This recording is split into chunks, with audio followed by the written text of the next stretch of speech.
Here to look ahead to today's vote and the high-stakes politics surrounding it, House Democratic Caucus Chairman John Larson of Connecticut and the House Republican Conference Chairman Mike Pence of Indiana. Gentlemen, thank you both for joining me. Happy to be with you. Thank you, Kenny. State of play. Where are you? 216? Have you got them locked in?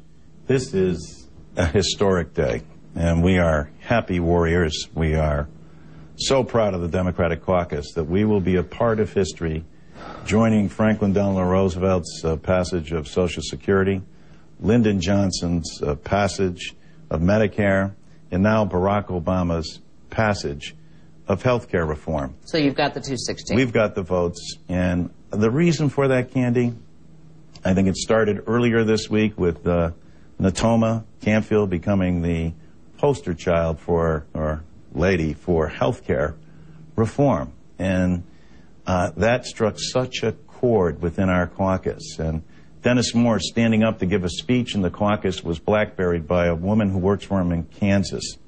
She said, "Thank you for voting for this. I know I'm losing my job at the end of this year, and unfortunately I've just been diagnosed with cancer. Without this bill, I'm lost." Dennis ended by saying, "And she's 24. You could have heard a pin drop. This is about whose side you're on.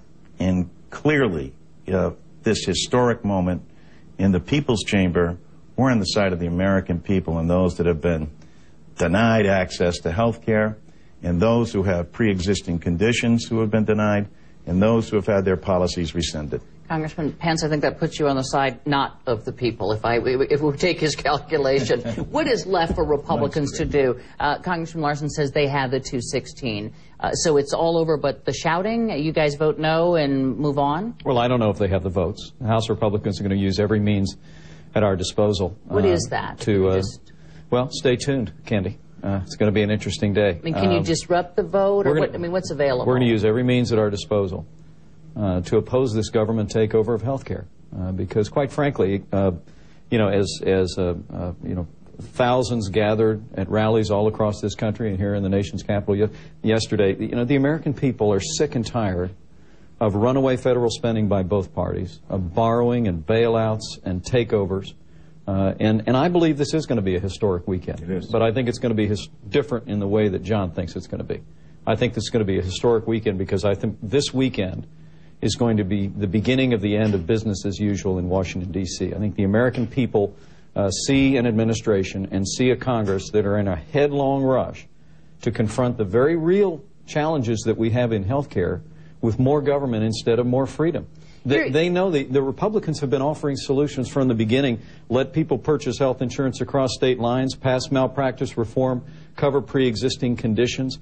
All of that can be done without a massive $trillion expansion of the federal government and burdening future generations with more deficits and more debt. But the reality of this day is that you don't have the votes to stop it. You may have the means to delay it. Right. The Republicans, it shouldn't be a news flash to anybody. Republicans don't have the votes to stop anything in the House of Representatives. We're in a decisive minority. Talking politically. But what's remarkable about this one-year debate has proven my point that a minority in Congress plus the American people equals a majority. The reason that they weren't able to do this last year, remember all the deadlines? We had deadlines in the summer, we had deadlines in the fall, we had deadlines at the end of the year. The American people don't want this government takeover of health care. And I do believe, I don't know if they have the votes today, but I guarantee you the American people know they have the votes in November. The American people who are already on Medicare, all of our veterans who already receive TRICARE, understand the importance and the value of having insurance coverage.